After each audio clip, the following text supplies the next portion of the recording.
ان اللہ وملائکتہ یصلون علی النبی یا ایہا الذین آمنوا صلوا علیہ وسلموا تسلیما الصلاۃ والسلام علیک یا سیدی یا رسول اللہ وعلی آلک واصحابک یا سیدی یا حبیب اللہ۔ تمام تعریفیں حمد و ثنا اللہ تبارک و تعالی کے لیے، درود و سلام نبی اکرم نور مجسم شفیع معظم آقا کل ختم رسول دانائے سبل احمد مجتبی جناب حضرت محمد مصطفیٰ صلی اللہ تعالی علیہ وسلم کی ذات والا صفات کے لیے حمد و صلات کے بعد، اسلام فطرت کے عین مطابق دین ہے۔ نبی پاک صلی اللہ تعالی علیہ وسلم نے فرمایا ہے کہ میں اخلاق عالیہ کی تکمیل کرنے کے لیے دنیا میں آیا۔ جتنے اخلاق ہو سکتے تھے، جتنی خوبصورتیاں ہو سکتی تھیں، جتنی اللہ کو محبوب تھیں، وہ ساری میرے نبی کریم نے بیان فرمائی، ساری رسول کریم صلی اللہ تعالی علیہ وسلم نے بیان کر دی ہیں، جتنی خوبصورتیاں ہو سکتی تھیں۔ کچھ لوگ ایسے ہوتے ہیں جو بیچارے بائی نیچر ہی کچھ پریشانیوں کا شکار ہوتے ہیں، اور قرآن مجید نے جو ارشاد فرمایا نا کہ کچھ لوگ نفس کی خواہش کو اپنا خدا بنا لیتے ہیں، تو وہ بلا وجہ بھی بہت ساری باتیں کرتے ہیں جن کا کوئی وجود نہیں ہوتا۔ عورت کو حقوق دلانے کے لیے بہت سارے لوگ بہت ساری غلط باتیں کرتے ہیں۔ عورت کو ویسے بھی قابو کرنا بڑا آسان ہوتا ہے۔ اعلیٰ حضرت بریلوی رحمۃ اللہ علیہ فرماتے ہیں بیٹیاں نازک شیشیاں ہوتی ہیں، ان کو تو ذرا سی چوٹ لگے تو ٹوٹ جاتی ہیں۔ دیکھیں کتنا بڑا جملہ کہا بریلی کے امام، نازک شیشیاں ہیں، ذرا کوئی آدمی گمراہ کرتا ہے، ذرا خراب کرتا ہے۔ اب دیکھیں نا، یہ جو بچیوں کو بچے مس گائیڈ کرتے ہیں، انہیں بڑے بڑے خواب دکھاتے ہیں، وہ بیچاری ماں باپ کو چھوڑ کے، بہن بھائی کو چھوڑ کے اس کے ساتھ شادی کرتی ہے، پھر جو اس کا بعد میں حشر ہوتا ہے، آپ ادلیاں نو سردار پہن تکے تے شرما والیاں نو جھوٹے ڈولیاں دے۔ پھر وہ بیچاری ماں باپ رکھتے نہیں، وہ ظلم کرتا ہے، تو کتنی بڑی تکلیف میں وہ بچی آ جاتی۔ نازک شیشی ہوتی ہے نا تو ٹوٹ جاتی۔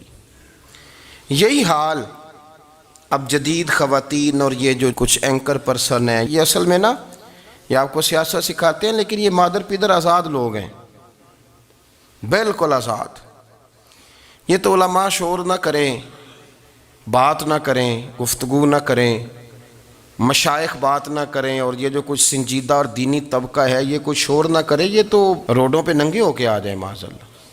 خوفناک نظریہ رکھتے ہیں یہ لوگ۔ عورت کو کہتے ہیں تیرے حقوق ہم تجھے لے کے دیں گے، مثلاً وہ کون سا حق ہے جو تم نے لے کے دینا ہے؟ میرے نبی کریم صلی اللہ علیہ وسلم اس کو بیٹی بھی بنایا ہے، اس کو بہن بھی بنایا ہے، اس کو ماں بھی بنایا ہے، اسے بیوی کا عالی شان رتبہ بھی عطا فرمایا ہے۔ اور چونکہ بیٹی کا بھی حق بڑا بیان کیا جاتا ہے، بہن کا بھی، ماں کا بھی، اور بیوی کے معاملے میں لوگ سمجھتے ہیں کہ زیادہ بات نہیں کرنی چاہیے، شاید مسئلہ خراب ہو جائے۔ حالانکہ نبی پاک صلی اللہ تعالیٰ علیہ وسلم نے بیوی کے بارے میں پتہ کیا فرمایا؟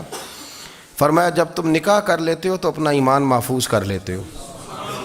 اب میں اس کی شرح نہیں کرتا، اب خود کر لیجئے گا کہ وہ ایک ایسی شخصیت ہوتی ہے کہ جس کی موجودگی میں آپ کا ایمان محفوظ ہے۔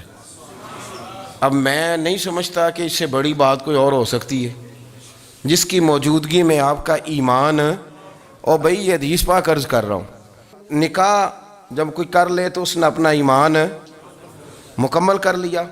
اس کا معنی یہ ہوا کہ آپ کا ایمان محفوظ ہے اس کی موجودگی میں، تو اس سے زیادہ بھی، یعنی ایمان سب سے قیمتی چیز ہے نا، تو اس کے محفوظ ہونے کی وجہ حضور نے نکاح بیان کر دی۔ اب میرا خیال ہے بی بی اگر کوئی اس سے بڑا حقوق مانگے گی تو بیوقوفی کرے گی۔ اتنا بڑا درجہ نبی کریم نے اسے عطا کر دیا، اتنا بڑا مقام دے دیا کہ تو خامند کے ایمان کے محفوظ ہونے کا ذریعہ بن گئی ہے۔ عورت کو جو حقوق رسول کریم صلی اللہ تعالی علیہ وسلم نے عطا فرمائے، نبی پاک نے جو حقوق دیے. دیکھیں نا حضرت عبداللہ ابن عمر رضی اللہ تعالیٰ عنہ کی اہلیہ بیمار تھی تو جلدی جلدی سے وہ آئے. تو جب بہت جلدی ہو، سفر بڑا شدید تھا، تو آپ نے جلدی سے نماز ادا کی، جلدی سے چلے. آپ کے خادم کہنے لگے حضور خیریت ہے؟ فرمایا میری بیوی بیمار ہے. تو اس نے عرض کی حضور آپ کی اہلیہ بیمار ہے، تو آپ نے نماز بھی جلدی سے پڑھی، سفر بھی جلدی جلدی کیا. تو فرمانے لگے یہ وہ چیزیں ہیں جو ہمیں مدینے والے رسول نے سکھائی. آپ اس کیفیات کو سمجھیں کہ حضور صلی اللہ علیہ وسلم نے درس دیا. اور پھر ایک اور بہت بڑی بات، یہ فضیلت کسی اور کو نہیں دی. جو عورت کو حضور نے فضیلت دی، یہ فضیلت کسی اور کو نہیں دی. کبھی حضور نے فرمایا ہے کہ تمہارا ابا تمہارے ساتھ بہت سخت رویہ کرے تو تم نے اس کو اس سختی پر داد دینی ہے؟ فرمایا چلو اگر وہ زیادتی بھی کرے تو تم نے اس کے ساتھ سلوک اچھا ہی کرنا ہے. لیکن آپ ایک بات کو سمجھے نا کہ بچے کے بارے میں، بیٹے کے بارے میں، بیٹی کے بارے میں فرمایا 10 سال کے ہو کے نماز نہ پڑھیں تو سختی کرو، تمہارا ڈنڈا بھی لٹکنا چاہیے.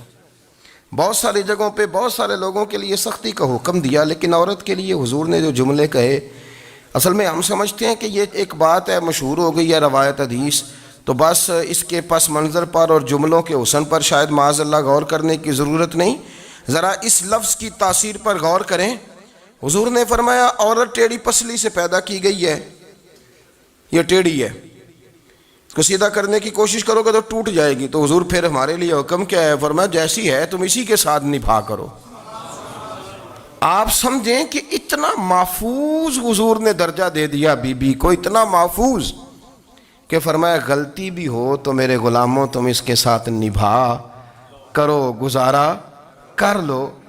کو کیا اور حق چاہیے عورت کو جس کو اس کی غلطیوں سمیت نبی پاک نے قبول کرنے کا حکم دے دی کہ اس کی کمزوریوں سمیت قبول کر لو. اب اس کو اور کیا کوئی کمزوریوں سمیت قبول کرتا ہے؟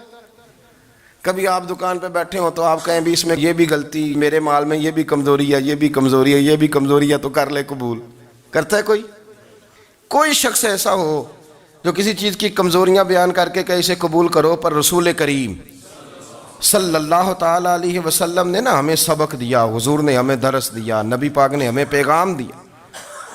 فرمایا یہ ٹیڑھی ہے، سیدھی کرنے کی کوشش کرو گے تو بیچاری ٹوٹ جائے گی، تو اس کے ساتھ نبھا کر جاؤ. آپ میری بات کو سمجھیے گا. چلیں میں اس پر ایک اور بخاری مسلم کی حدیث پڑھتا ہوں. حضرت سلمان فارسی رضی اللہ تعالیٰ عنہ اور حضرت ابو درداء کے درمیان بھائی چارہ تھا. مکے سے مدینے جب لوگ آئے تو حضور نے بھائی بھائی بنایا تھا. ان کے درمیان بھائی چارہ تھا تو ابھی پردے کی آیات نازل نہیں ہوئی تھیں، تو لوگ ایک دوسرے کی طرف جاتے تھے. حضرت سلمان فارسی رضی اللہ تعالیٰ عنہ حضرت ابو درداء رضی اللہ تعالیٰ عنہ کے گھر میں تشریف لے گئے تو دیکھا کہ ان کی بیوی بڑی غمگین بیٹھی ہیں. تو ہم نے فرمایا بہن کیا ہوا؟ تو کہنے لگی تمہارے بھائی کو دلچسپی کوئی نہیں رہی، ہر روز روزہ رکھ لیتا ہے اور ساری ساری رات نفل پڑھتا ہے. حضرت سلمان فارسی کہنے لگے ٹھیک ہے کر لیتے ہیں بندوبست. نماز دین ہے کہ نہیں؟ دین ہے نا یہ چیزیں. لیکن حضرت سلمان فارسی جناب ابو درداء سے کہنے لگے آج میں نے تیرے گھر میں رہنا رات کو، کیونکہ وہ تو ساری رات نماز پڑھتے تھے، نفل پڑھتے تھے. انہوں نے کہا ٹھیک ہے. ایک بستر لا کے بچھا دیا حضرت سلمان فارسی کے لیے. سلمان فارسی فرمانے لگے دوسرا بھی لا. کہا وہ کیا کرنا ہے؟ فرمانے لگے تو نے بھی سونا ہے، میں نے بھی سونا ہے، تو نے بھی سونا ہے. عشاء پڑھیں گے اور پھر دونوں سوئیں گے. کہا میں نے تو نماز پڑھنی ہے. فرمایا تہجد کے وقت اٹھ کے پڑھیں گے، اللہ کے رسول بھی رات آخری حصے میں جا کے نماز پڑھتے ہیں. ادھر ساتھ سلا لیا. وہ تھوڑی کو دیر سوئے، اب عادت تھی ساری رات اٹھنے کی، ذرا اٹھنے لگے بستر سے تو حضرت سلمان فارسی فرمایا چپ کر کے سو جا، وہ بڑی رات پڑی ہوئی، چپ کر کے سو جا. وہ لیٹ گئے، پھر اٹھنے لگے تو فرمایا سو جا چپ کر کے، بڑا ٹائم ہے. سحری کے وقت اٹھے، نفل پڑھے. ان کا ارادہ تھا روزہ رکھنے کا، تو فرمانے لگے کل رکھا تھا نا نفلی روزہ؟ جی رکھا تھا. پرسوں بھی رکھا تھا، ترسوں بھی رکھا تھا. فرمایا آج نہیں رکھنا، آج میں تیرا مہمان ہوں، سارا دن کٹھے مل کے روٹیاں کھائیں گے، آج نہیں روزہ رکھنا. سلا دیا. اب حضرت ابو درداء رضی اللہ تعالیٰ عنہ کہہ تو کچھ نہ سکے، پر کہنے لگے سلمان تم پتہ ہے تم کیا کر رہے ہو؟ نہ تم نے مجھے رات اٹھ کے زیادہ نفل پڑھنے دیے، سویرے روزہ نہیں رکھنے دیا. تو حضرت سلمان فارسی کہنے لگے کوئی لمبی بات تو نہیں نا، چلتے ہیں نا ابھی فجر میں مسجد نبی میں، تو نبی پاک کو بتاتے ہیں. سرکار دو عالم علیہ السلام کی خدمت میں تو اپنی بات کرنا، میں اپنی کروں گا. حضور نتیجے کا اعلان فرما دیں گے، بات طے ہو جائے گی. حاضر خدمت ہوئے. عرض کی یا رسول اللہ صلی اللہ تعالیٰ علیہ وسلم یہ ساری رات نفل پڑھتے ہیں، ہر روز روزہ رکھتے ہیں، ان کی اہلیہ غمگین بیٹھی ہیں، حکم فرمائے۔ تو نبی پاک صلی اللہ علیہ وسلم نے فرمایا پھر ہوا کیا؟ یا رسول اللہ میں نے رات سلایا ہے، سحری میں اٹھایا ہے، سویرے روزہ نہیں رکھنے دیا۔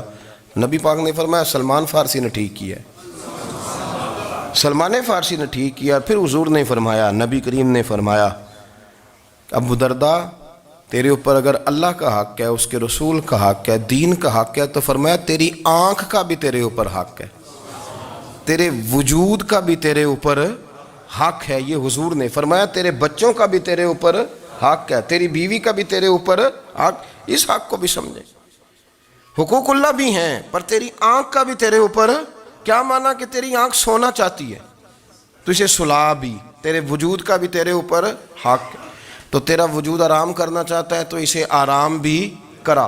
اور پھر وہاں نبی پاک صلی اللہ علیہ وسلم نے فرمایا میں تم سب، سننا یہ لفظ حدیث کے، حضور نے اسی موقع پر فرمایا میں تم سب سے زیادہ اپنے رب کو جانتا ہوں اور میں تم سب سے بڑھ کر اپنے رب سے ڈرتا ہوں۔ حضور فرمانے لگے میں روزہ بھی رکھتا ہوں، افطار بھی کرتا ہوں، یعنی کبھی رکھتا ہوں اور کبھی نہیں رکھتا۔ فرمایا میں نفل بھی پڑھتا ہوں اور اپنی بیویوں کو وقت بھی دیتا ہوں۔ سرکار مسجد میں بھی آتے تھے، نواسوں کے ساتھ کھیلا بھی کرتے تھے، ان کے ساتھ پیار بھی کرتے تھے۔ تو اتنے بڑے حقوق حضور نے بیان فرمائے عورتوں کے کہ تمہاری بیوی کا بھی تمہارے اوپر۔ لو ایک حدیث بخاری کی اور یہاں بیان کر دیتا ہوں۔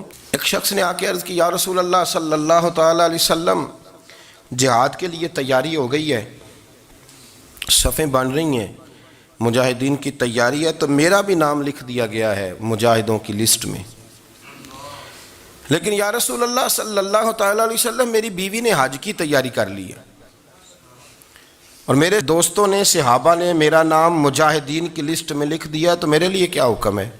یہ بخاری مسلم ہے۔ تو نبی پاک صلی اللہ تعالیٰ علیہ وسلم نے فرمایا جہاد پہ کوئی اور چلا جائے گا تو بیوی کے ساتھ حج کرنے جا، اسے محرم کی ضرورت ہے، وہ تیرے بغیر کیسے جائے گی؟ مجاہدین کو تو اور مجاہد مل جائے گا، پر تو اپنی بیوی کے ساتھ جانا۔ نبی پاک صلی اللہ علیہ وسلم نے مرد کو محافظ بنایا ہے، عورت کو مرد کا قیدی نہیں بنایا، بلکہ عورت کو حفاظت عطا کی اور مرد کو اس کا محافظ بنایا۔ اب بچیاں آزاد ہونا چاہتی ہیں، اور آزادی بھی وہ والی کہ جو بنیادی طور پر آزادی نہیں، فحاشی ہے۔ میں نے بہت پہلے کہا ہے کہ اسلام بیٹیوں کو قیمتی سمجھتا ہے۔ جس بندے کے پاس 20 تولے سونا ہو وہ چوک میں لے کے نہیں آتا، وہ قیمتی چیز ہے، اس نے چھپا کے رکھی ہوتی ہے۔ تو جو نبی پاک صلی اللہ علیہ وسلم کا کلمہ پڑھنے والے بیویاں، اسلام انہیں قیمتی سمجھتا ہے، کہتا ہے کہ تم قیمتی ہو لہذا گھر کے اندر رہو، تم باہر نہ آؤ۔ لیکن عورتیں ہیں کہ ان کو بلا وجہ لوگ خراب کر دیتے ہیں اور بلا وجہ وہ اس مغالطے کا شکار ہو جاتی ہیں۔ قرآن مجید نے سورہ نور کی آیت نمبر 30 میں کہا کہ کل للمؤمنین یغضوا من ابصارہم، فرمایا کہ اے محبوب علیہ السلام مومن مردوں سے کہہ دو کہ اپنی نظریں جھکا کے رکھیں، اپنی نظریں۔ اور اگلی آیت میں فرمایا وَقُلْ لِلْمُؤْمِنَاتِ يَغْضُضْنَ مِنْ أَبْصَارِهِنَّ، فرمایا کہ اے محبوب مومن عورتوں سے بھی کہہ دو کہ اپنی نظریں جھکا۔ مرد بھی اپنی نظر جھکا کے رکھے گا عورت کی طرف، لیکن یہ ساری پابندی صرف مرد پر نہیں، عورت بھی غیر محرم کا چہرہ نہیں دیکھے گی، اس پر بھی اسی طرح نظر جھکانے کا حکم ہے جس طرح کہ وہ ہر دکاندار کو بھائی جان کہہ کے گفتگو کرنے کی اس کو بھی اجازت نہیں ہے کہ وہ سمجھے کہ پابندی تو مرد نے کرنی تھی، میں نے تھوڑی کرنی تھی۔